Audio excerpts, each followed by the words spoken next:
Um, there you go, we're live. Hi everyone. Very happy to introduce Jamie. Do you want to start us off telling us a bit about yourself and your book? Yeah, so my name's Jamie. Nice to meet you all.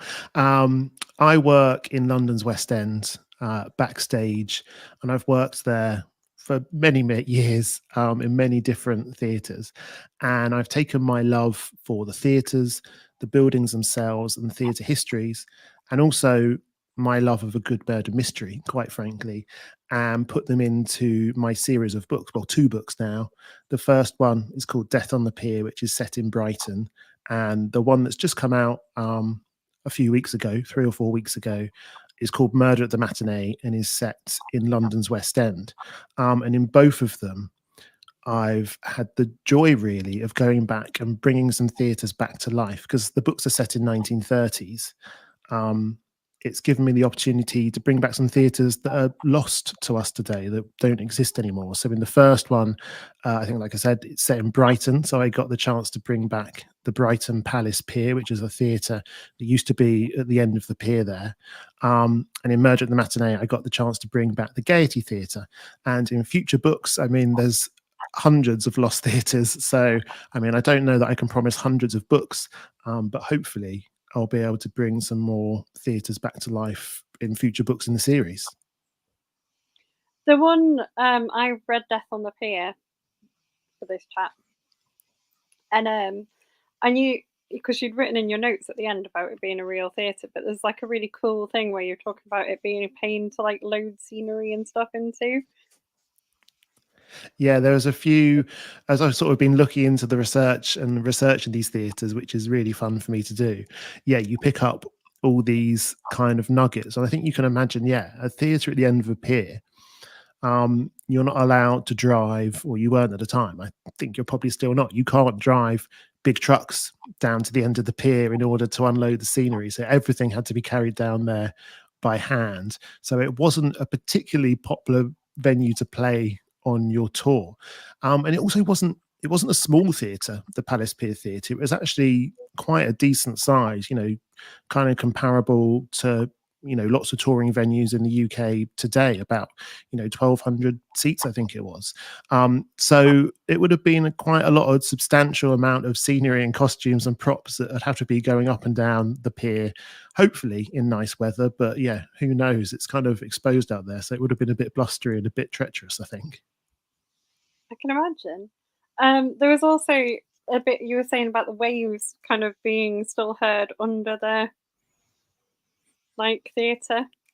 And Yeah, yeah, I love whenever I love being on piers and sort of you can sort of see down and see through the cracks. You can see the waves under there. It's quite threatening and menacing. And actually, especially because Death on the Pier is sort of set in the off season as well, where it's a bit quiet, it's a bit windier, a bit stormier. It's quite it was quite an atmospheric kind of setting to be stranding these people at the end of a pier, really, which is it's kind of where the idea actually came from, because I think as murder mystery authors, or at the time of writing an aspiring murder mystery author, you're kind of looking for those closed off locations, or those locations where you can strand people. We've had the luxury islands and we've had those sort of things, but a pier seemed like a really good place to kind of trap people at the end. There's only one way on or off.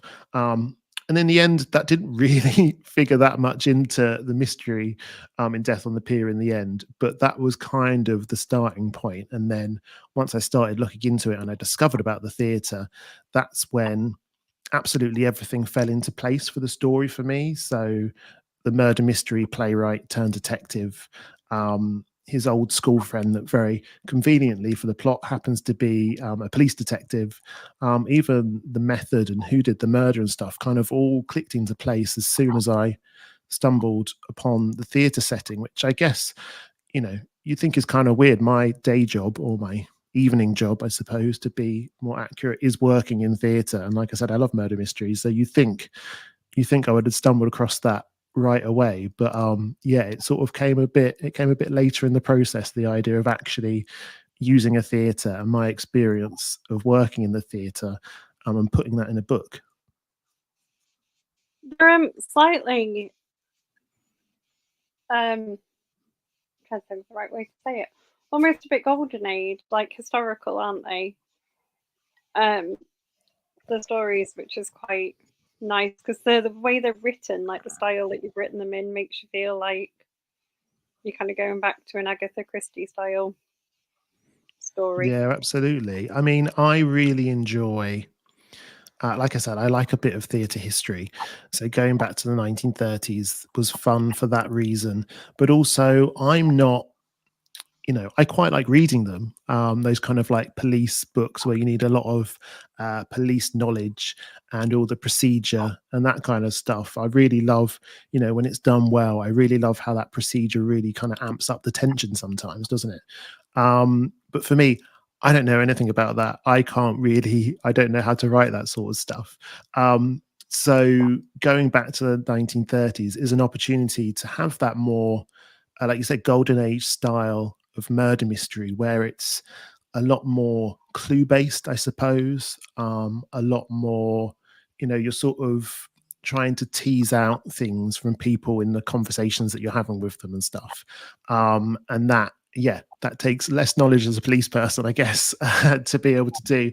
But I've always enjoyed those Agatha Christie books. I've always enjoyed, if anything more than the books, TV adaptations, because they really, and even the modern ones like, Death in Paradise or something like Jonathan Creek, they're really, that golden age style of murder mystery really translates well to television. And I sort of grew up watching all of those programs. So I think, all of that goes in to the inspiration for the kind of book that I wanted to write. Donna, who's watching, says that we don't all know the police procedures. Some of us wing it and get professionals to check. That's true. I was chatting to, well, I'm actually kind of working on a more modern day thing at the moment, in between the two Bertie Carroll books. And yeah, I was chatting to Graham Bartlett the other day about trying to, how on earth you can pull off a murder in the modern day, because obviously it's a lot trickier to do. And yeah, it was certainly a lot easier to pull off some murders. Maybe not get away with them, hopefully, but yeah, a lot easier to pull off some murders back in the past, wasn't it? Yeah, there's a lot more like science and cameras and things, isn't there, in the way now? Yeah, definitely. And I think you can often, with the modern stuff, you can sort of prove anything with anything. But the kind of interest for me, anyway, in a lot of books that I read and the books that I want to write is about the people. You can prove with a bit of DNA that someone was in the right place, but you don't know why they did it. And sometimes for me, like the why of the murder is sort of the most interesting part. That's what I think anyway. I quite like the sort of atmosphere you built in the theatre as well, even before you got to the murder, of like the playwright and the director who's like, maybe not quite kind of going with everything. Like, Yeah, it was fun. I mean, it was a really good, that sort of rehearsal chapter, that scene. It was a really good way of getting a lot of information over about the characters. When you're under pressure in rehearsals, it kind of reveals your true nature, I guess. So that was a really fun scene to kind of, yeah, introduce a lot of those people quite quickly. And also it's kind of handy in the theatre. Everyone sort of knows everyone a little bit. So even when Bertie got there, he sort of, even though he might not have personally known everyone, he might have heard of them or know a little bit about them or know them by reputation, all that kind of stuff, or even certainly kind of recognize the type of character that they are. There's a lot of people that are quite similar the way they act, I think, in theatre, certain type of characters that you'd recognize quite a lot. So yeah, it was kind of a really good fun way to get into the characters and the story a bit quicker, hopefully. I think also those kind of moments like that were what made me feel like, before I met you, when we talked before we went live, made me feel like I knew that you knew the theatre. That's good. I kind of Yeah, felt it like is. they were being written by someone who knew what they were talking about.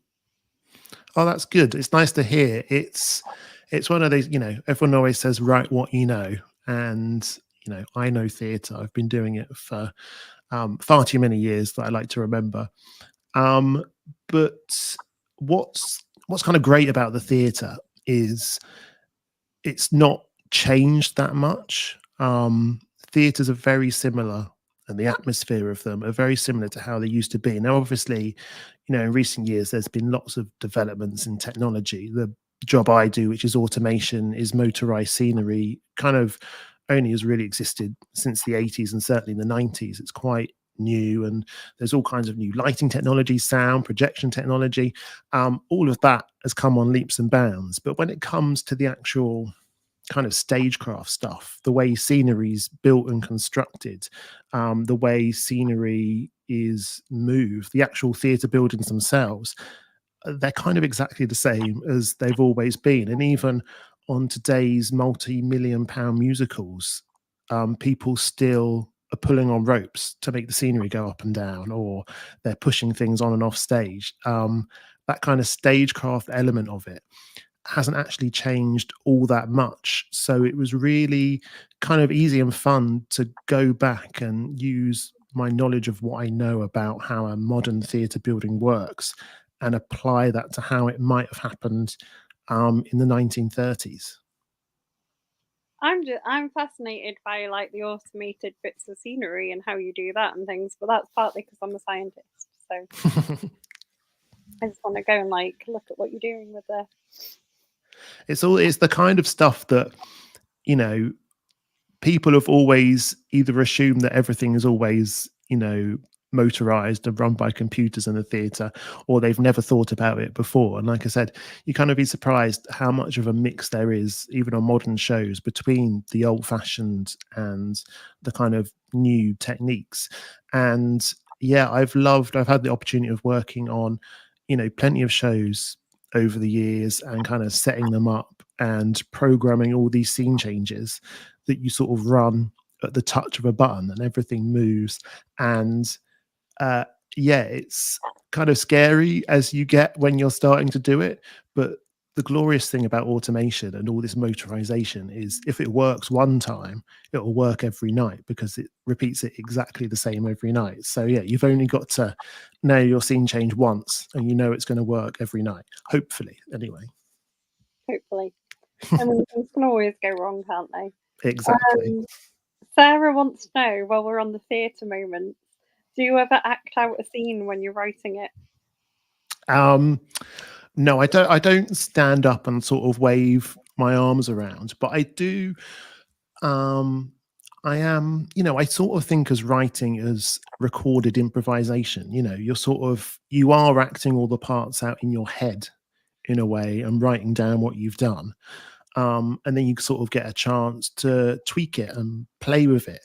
And I guess in a way that is a lot like how you'd rehearse a scene in the rehearsal room. You'd start with a script and then you kind of stage it and you might play around with how you stage it, change a couple of the words. So yeah, that process is actually a lot more similar than I think you'd think. Yeah, I wondered if you'd think of it like that, almost imagine it being staged. Yeah, I'm quite a visual person, so I do really, as I'm writing, I do really picture, especially the surroundings, and the kind of the scenery, I suppose, let's call it. But often when I'm writing, if I'm not completely, you know, not in the moment, but sometimes I'll just write all the dialogue for a scene, because I know what I want the characters to say. And then once I've done that, I'll go back and kind of stage it later. So again, it's a bit like writing the script first and then blocking all the action in later. And sometimes I do the reverse. Sometimes I know what I need to happen. I know all the action, but I haven't quite worked out what I need people to say. So I'll do all the action and go back and put all the dialogue in later. So yeah, these things work in all kinds of directions. You just got to do whatever you can to get the story out and onto the page, hopefully. So in book 2, after the events of Death on the Pier, you said we're in a new theatre. Have we got a new play? We as well. have, yeah, we have. So, well, in the first book, the murder actually happens on stage during one of Bertie's plays. In Murder at the Matinee, the second book, the murder hasn't actually happened yet, but there is the threat of murder hanging in the air. There's been an advertisement that says a real murder will be committed in the third act. And the playwright gets in touch with Bertie and says, but there is no murder in the third act. So he actually kind of teams up for a bit with this rival playwright. And she's got in touch with him. So it was kind of fun to start this from a different place and also have Bertie team up with a new investigating partner, and they've got a very different kind of more playful dynamic. So yeah, it's kind of fun to put Bertie in different situations, and yeah, she's got in touch with him because he's, you know, a bit depressingly, he's had previous experience with this sort of thing, so he's the first port of call to kind of see if he can get on top of what's going on.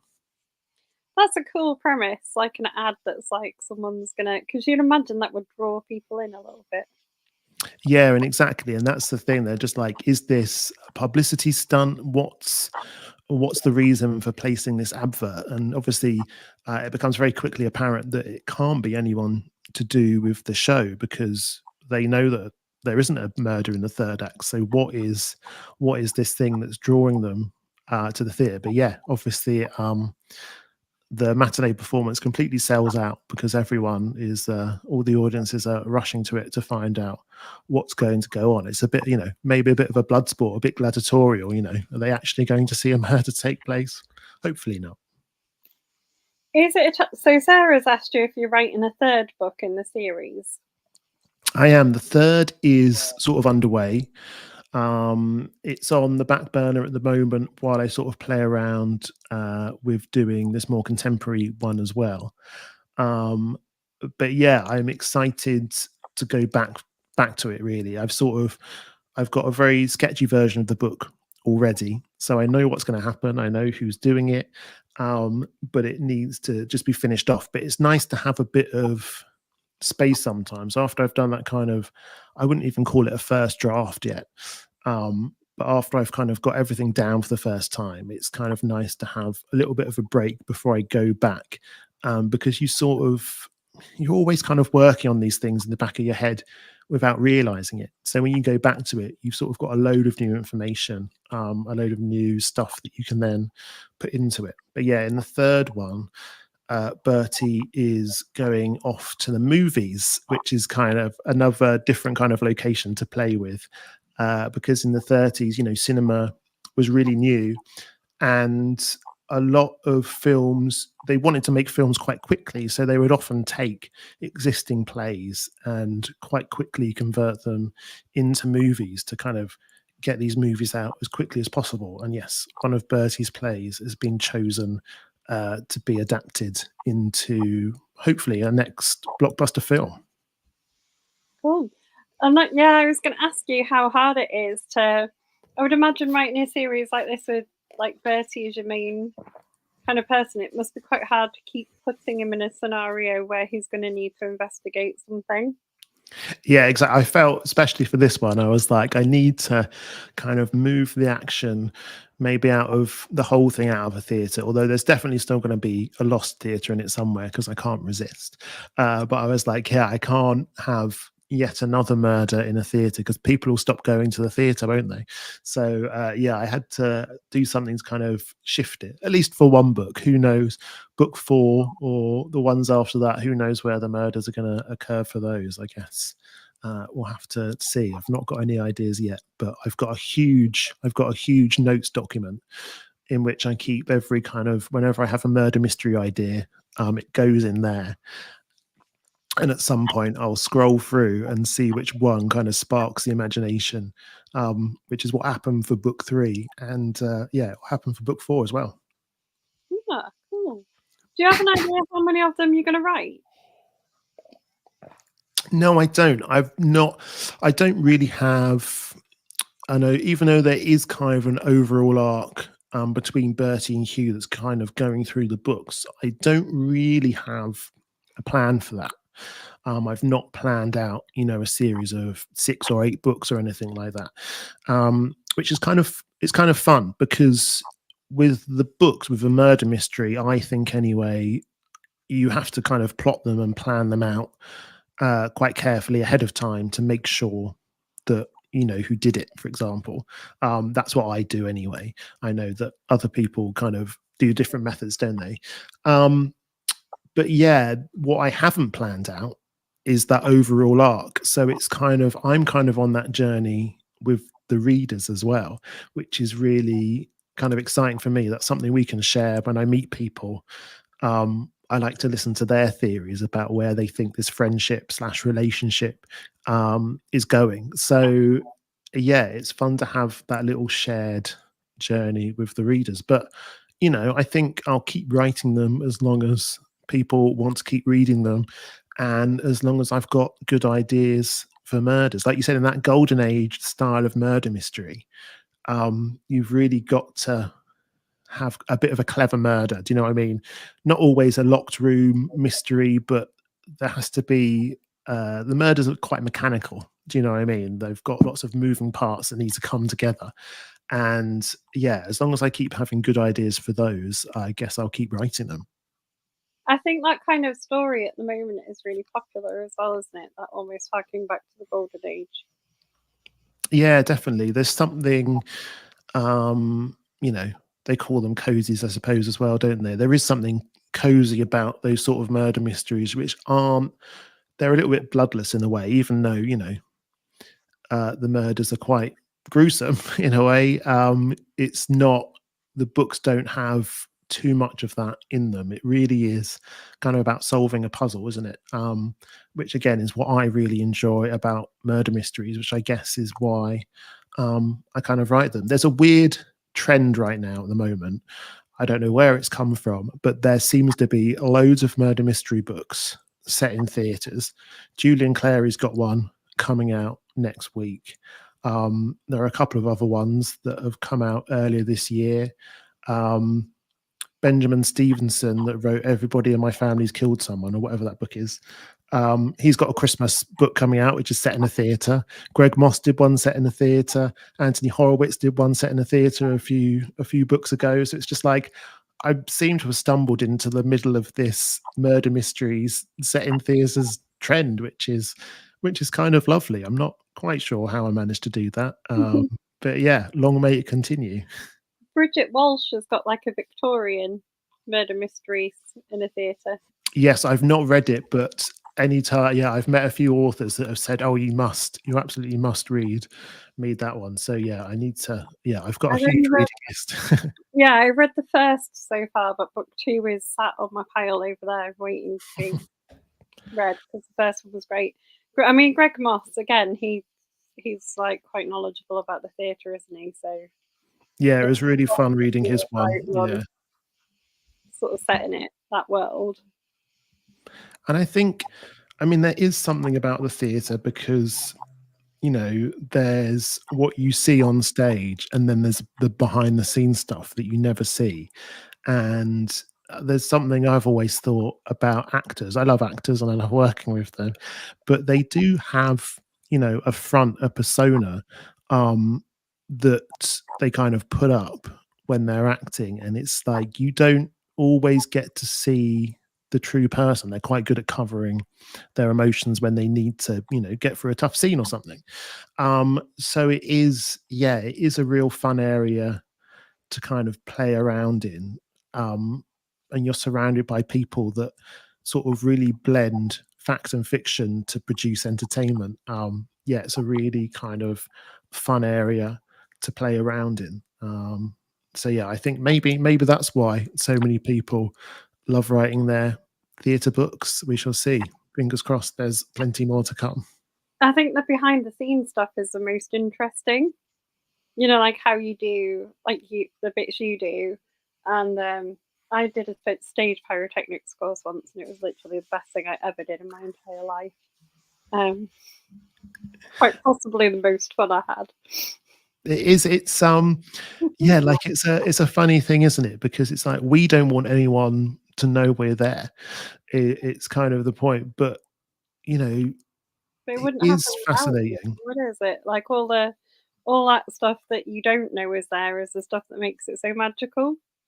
Yeah, and I think, on a big major musical, I think, for every actor you see on stage, there's at least another person backstage, if not more, like double, that you don't see. The musicians, the dressers, the people in wigs, all the people that work front of house. There's a huge team in that theatre every night. And I think what's kind of interesting is you think it's a bit more glamorous than it is backstage. It's often not as glamorous as you might think, but a lot of big effects are often caused by really simple means.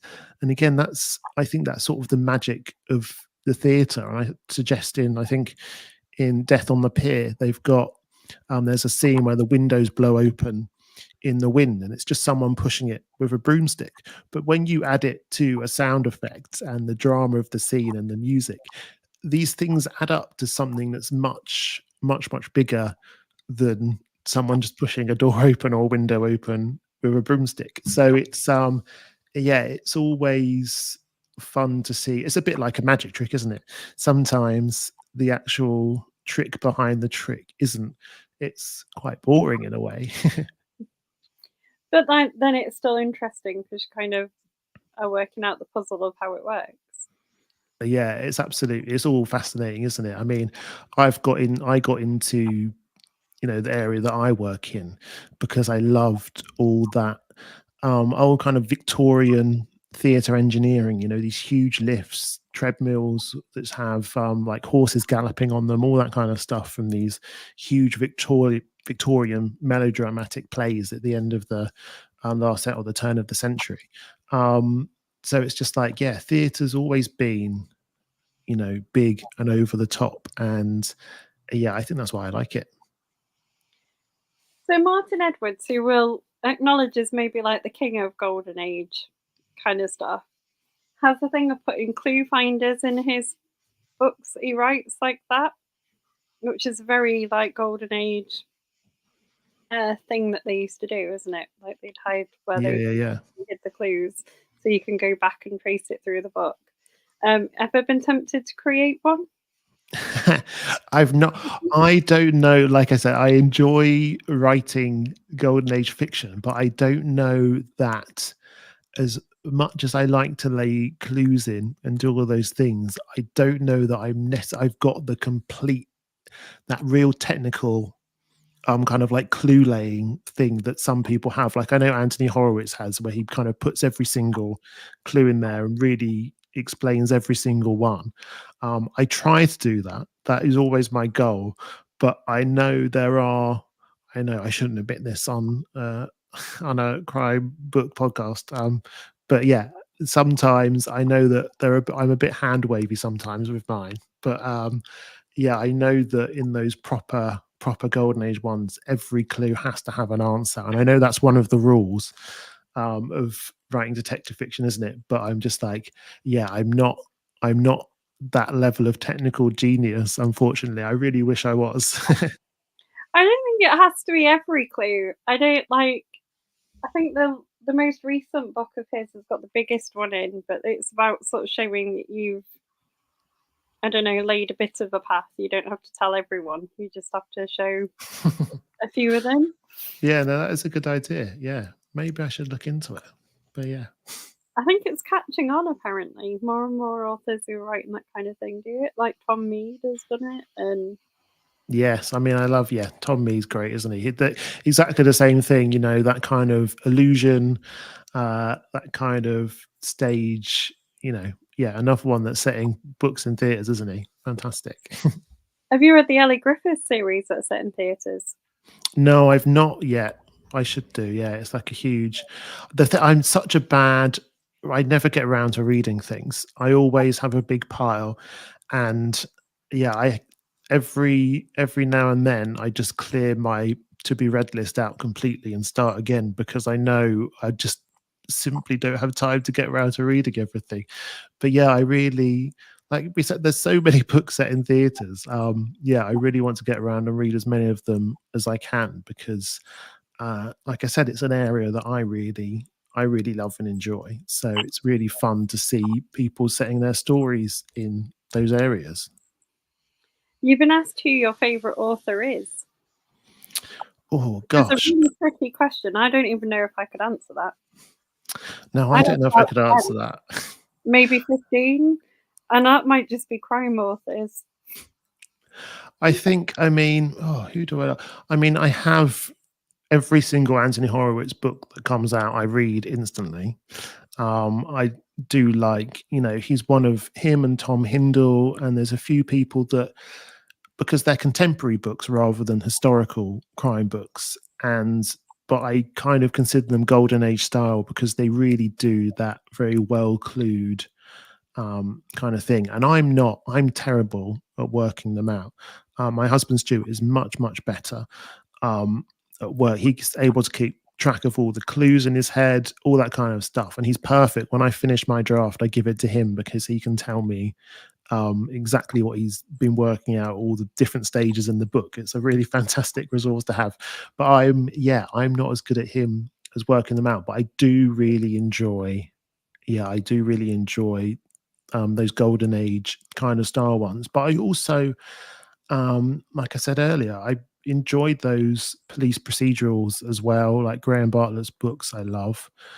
And also, I can never remember any of the authors for the thrillers, but I love a crime thriller every now and then, you know, or even like a domestic kind of thriller. So, yeah, I kind of read everything, but then I've got to I'm the worst person to discuss books with because as soon as I close it, I almost instantly forget what's happened. I've got such a terrible memory for like plot and character names and all those things, which is, yeah, why I rely for my own books. I rely very heavily on the services of editors and proofreaders to make sure that I've kept track of all of that stuff properly.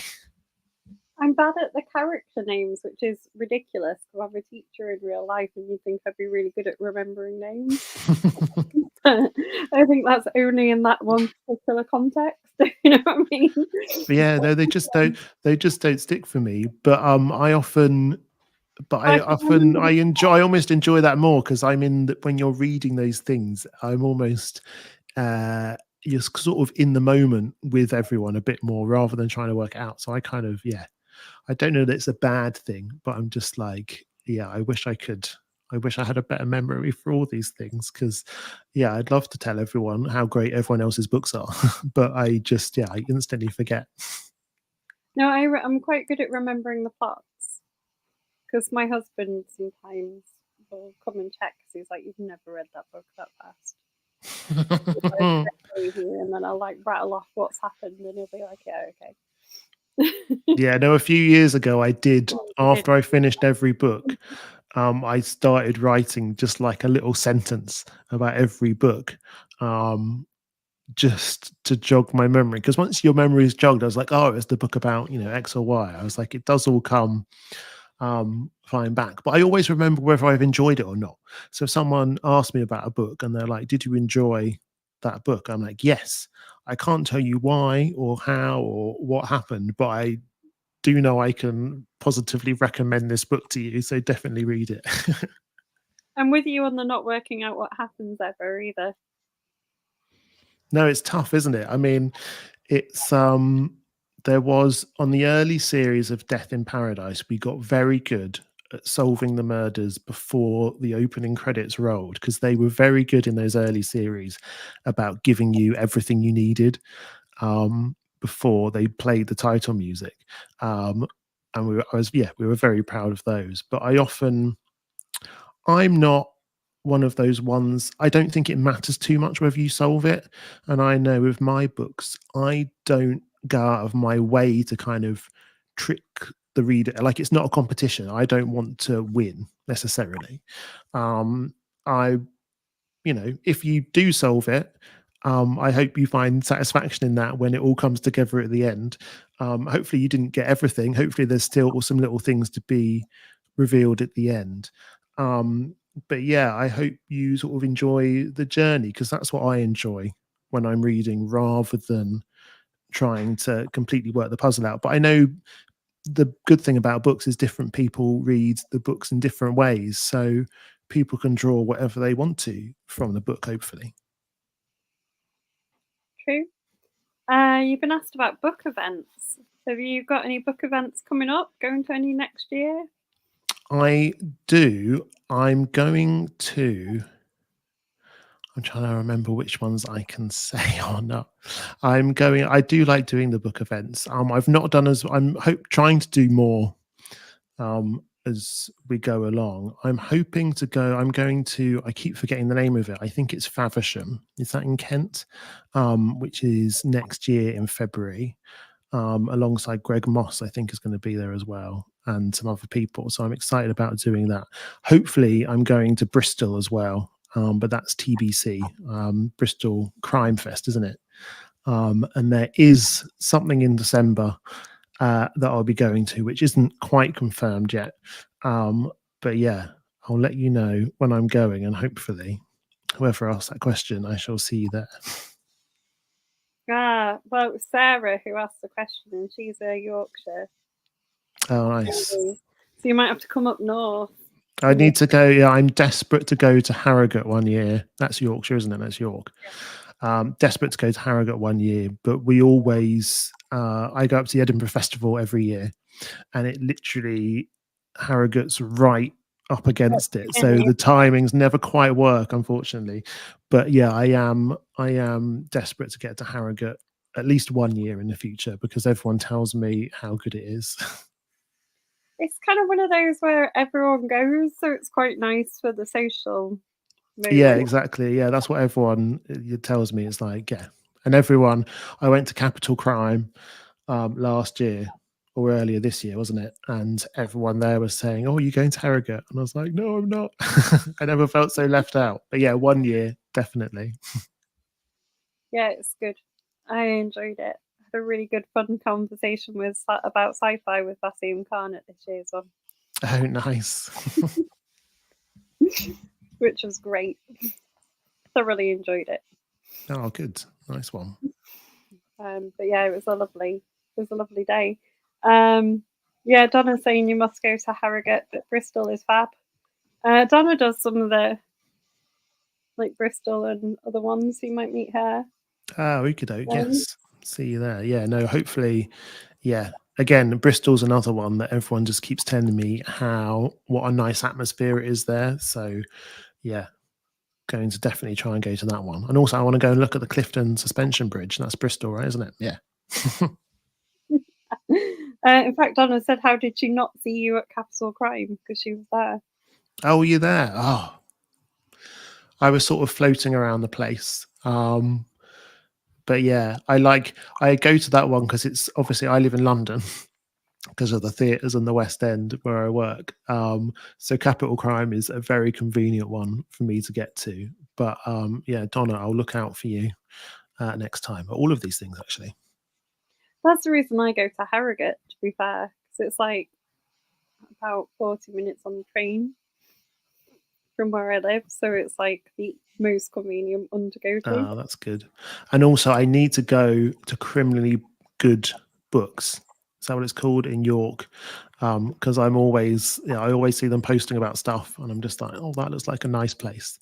So yeah, there's so many things. It's just finding the time to do them. Unfortunately, I work 8 shows a week, 6 days a week, so I've only got one day off in between performances to try and fit everything in. So yeah, it can be, time is a bit limited, but I do as much as I can. York has all the good bookshops, so Yeah. it's all worth going to. Criminally Good Books is great, but there are so many. Oh, amazing! Yeah, my give favorite. me a map. My favorite is one near York Minster because it's like tiny and it's got these little cramped like stairways and like all different floors and. Oh, lovely! Quite the That sounds perfect great. bookstore. So that's worth a visit. You could go for research. Build it as a research trip. Yeah, that's true. Some kind of hidden theatre up here. Yeah, I'm Like sure there would be, one. because all of these, I mean, like I said, a lot of them have been lost now, but all of these, you know, every town in the UK had at least one theatre, if not two or three, especially the big places or music halls as well. So yeah, I need to look into them a bit more, because my focus has, I kind of stumbled across the one in Brighton, and I know a lot about London theatres, but I need to do, yeah, I need to do a bit more work on my knowledge of regional theatres, especially lost regional theatres. But it'd be nice to, yeah, Bertie could go on a bit of a tour, I suppose, couldn't he? That'd be I fun. don't think I know of any. Like where I live in Leeds, there are 3 theatres. No, there are 4 theatres in Leeds, but I think they are all like pretty old. Like a lot of them are pretty old. So we still have the old Variety Music Theatre Hall Oh, lovely. theatre, Yeah, and I it's love still a a good old working theatre.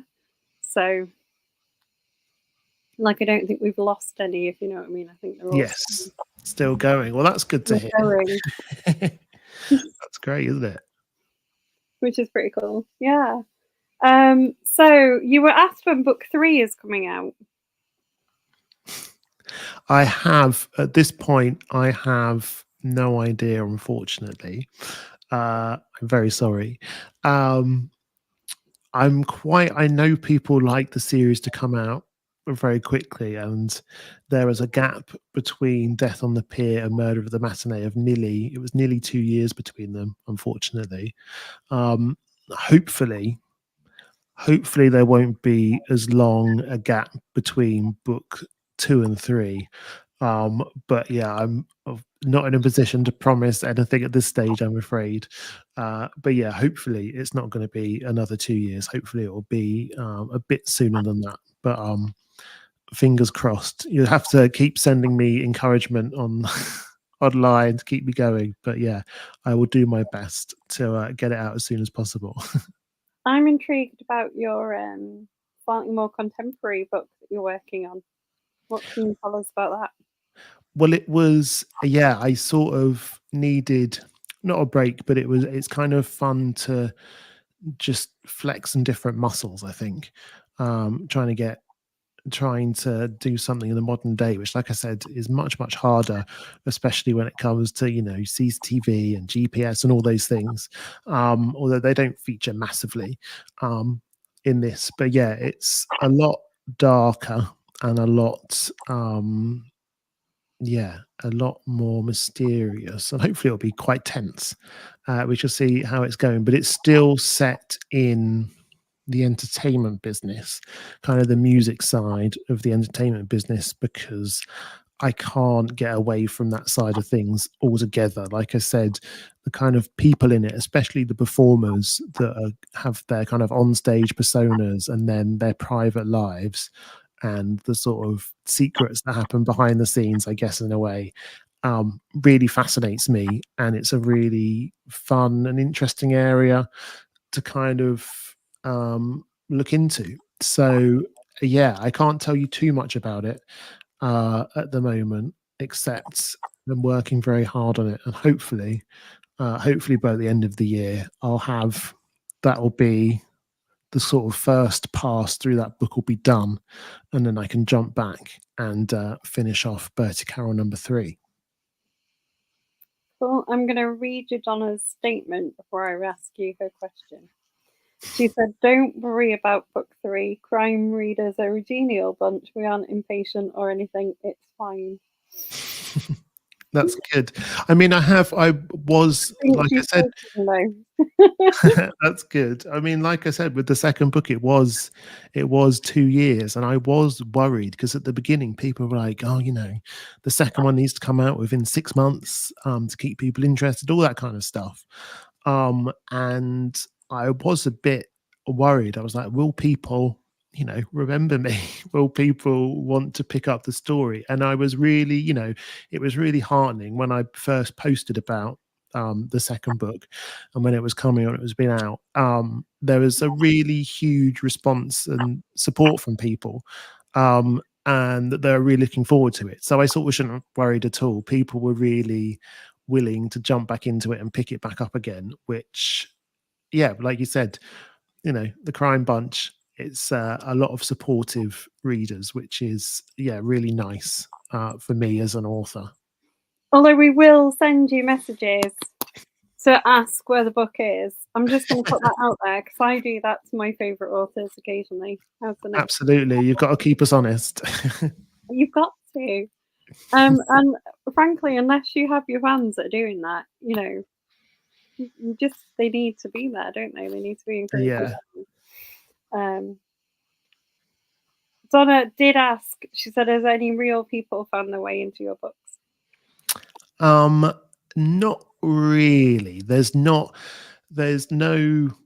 any one person has been sort of taken from real life and put directly in the book. Although there are, like I said, there are kind of characters that you kind of recognize, like the strong leading lady. You see a few of those around, or a kind of old hand that's a bit bitter about the whole industry and has been around for a while, or the people, the young upstart straight out of drama school or whatever that's really over enthusiastic about it. So there's lots of kind of, I don't want to call them tropes or cliches or anything, but there are lots of recognizable types of people that go into the book, and hopefully they don't feel like cardboard cutouts in the book. Hopefully they feel like real rounded people. The only person actually that is really based on a person, although it's not based on a person really, it's kind of based on the sort of characters that she plays, is Bertie's secretary Gertie, who's from Trinidad. And that is the only one that I won't reveal who it is. But that's the only one that sort of, like I said, it's not heavily based on the actress herself, but it is based on the sort of characters she tends to play. And it was really fun to kind of include that in the book for me. Do they know that you've written them or used them as an inspo? No, it's a complete secret. I mean, every now and then I was like, oh, maybe I should get in touch. And yeah, it's not a direct, it's not a direct translation of her directly into the books at all. But it was certainly the idea of having someone from the West Indies in the book was really driven by this person, just because I really enjoy everything she does. And I did have years and years and years ago, we did work on a show together and we used to have some lovely chats. So yeah, it was really nice to include, I wouldn't say it is her, but include someone like her in the book and have her in Bertie's world. Cool. I'm intrigued about some of the shows you've worked on. Like, have you done many murder mysteries type ones, or have you done mostly musicals? I'm trying to think. I've not. Have any of them had murders in them? No, I've done. Especially when I started again, because I do automation. It was only the big musicals that kind of had it in, and also it was only those big musicals that had huge kind of engineering things in them. So my first show I ever did was Sound of Music at the Palladium, and that had a 7-ton flying mountain. And then after that, I did Priscilla, which had a 7-ton driving bus. Can you spot the theme here? There's always some huge, heavy thing trundling around the stage, which is kind of what I do. But yeah, it's always tended to be musicals, and in between I have done the odd, in between my year-long contracts, I have done the odd little play here and there, because as time's gone on, shows are becoming more and more automated, even smaller plays, because it's a really good way of incorporating all the different technologies together. Nowadays video and video projection is utilized quite a lot in shows, and when you've got scenery that's automated, you know exactly where it is at all times, which means projection can then project on it and track it exactly as it moves around the stage, and it allows you to have some really incredible, interesting effects that simply wouldn't be possible if we weren't automating and controlling everything. So yeah, it's kind of very, it's a kind of fun area to work in, I think, because there's always something new and different going on, really. It sounds really like interesting. It is, and it blends, for me, it blends everything I enjoy about theatre, which is that kind of engineering side. There's also a bit of the electronics and computer programming side that you need to do in order to program scene changes. A lot of problem solving because things are constantly breaking and you have to fix them. But also, there's a wonderful creative side to it as well. Like I said, when you're programming all of this stuff in, you're creating scene changes and the way the scenery moves. It's important sometimes that that fits to the music or artistically kind of looks really nice when it happens. So yeah, for me, it covers all of those bases that I really enjoy about theatre. You are literally the dream person to talk to about stuff. You're getting an invite to Zoom into my school soon. Absolutely, yeah, definitely. Out all of this. Donna says, "Have you ever created any automatons just for you, or kept any that you've made?" I mean, I don't imagine you could keep a 7-ton bus. No, it's funny because my automation muscle is completely flexed at work, and at home I don't have. I know some people have automated lights that they control with their phones and automated blinds and all these things. We don't have any of that in our house. I want the simplest, most reliable light switch, which is just a good old fashioned light switch. Do you know what I mean? It's like, yeah, I don't bring that stuff home into my life, I suppose. Because yeah, I definitely get enough. Because it's like I said, all this automation stuff, it's always going wrong. When you've got all your light switches that work like Wi-Fi, it almost takes, so much time updating the software, keeping everything in sync. I'm like, yeah, no, I don't want any part of that. I want my home to be as simple and relaxing as possible. But do you approach, because I mean, I don't know if this is just because I live with another person who's quite sciencey, but if you have a job that's quite engineering and logic based, do you approach your life a bit like that? Because I feel like sometimes in our house we come up with a problem and it does become a science experiment. But that might just be because there's two of us. Right, that way. I think I do. There is a lot of stuff I've learned at work that I do bring home with me, as in, when things go wrong, I'm often quite calm. I'm often those sort of that problem solving stuff under pressure really doesn't phase me that much. And especially over the years, as I've got, so much experience now, there's not an awful lot that can kind of surprise me or worry me in a way. And I've always sort of, yeah, whenever things go wrong, I'm a very calm, kind of considered person. I don't let things kind of run away from me, or that's hopefully I don't anyway. Maybe some people would disagree, but hopefully not. But yeah, I've definitely brought that kind of problem solving under pressure aspect back home with me. Cool. We can ask you loads of our old favourite questions because this was your first time on. Oh yes. I was like, I can bring back my favourite questions from when we started the author chats, because I got to the point where I'd asked everyone them and I'm like, I can't ask them again. Oh, lovely. I love being a newbie then. What a good opportunity. So, have you ever considered making a graphic novel version of one of your books? Oh, well, I am terrible at drawing. I can't do that at all. But if someone wants to do a graphic novel version of my books, I would love that. I think that would, yeah.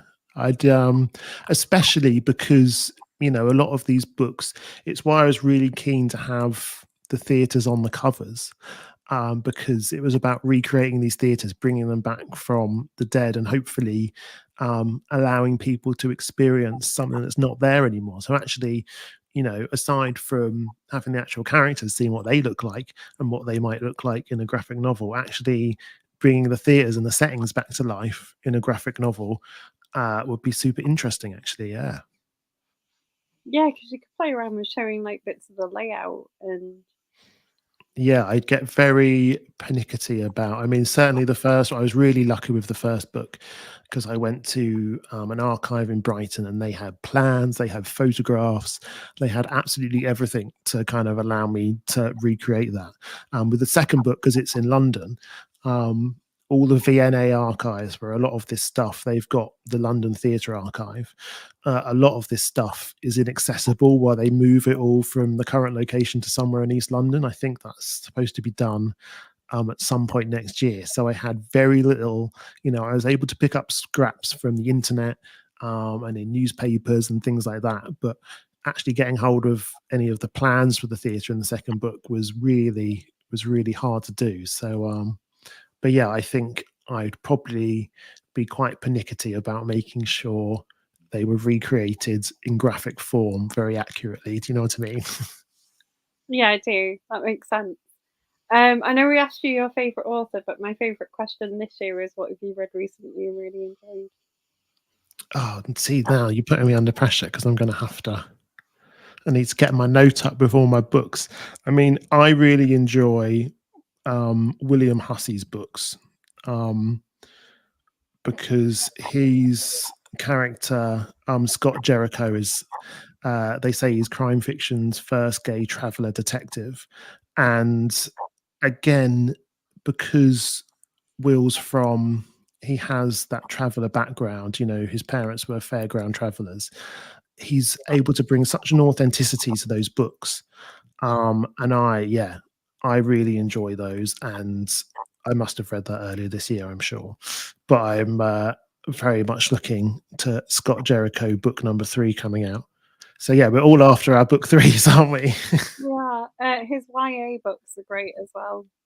I read one Yes. of his YA books and actually like cried at lunchtime at my job because I was reading it and it was really sad. And I was like, Oh no, yeah, I just got an advanced look of his one that I think it might be coming out next year called The Boy I Loved, which is set in the trenches of World War One.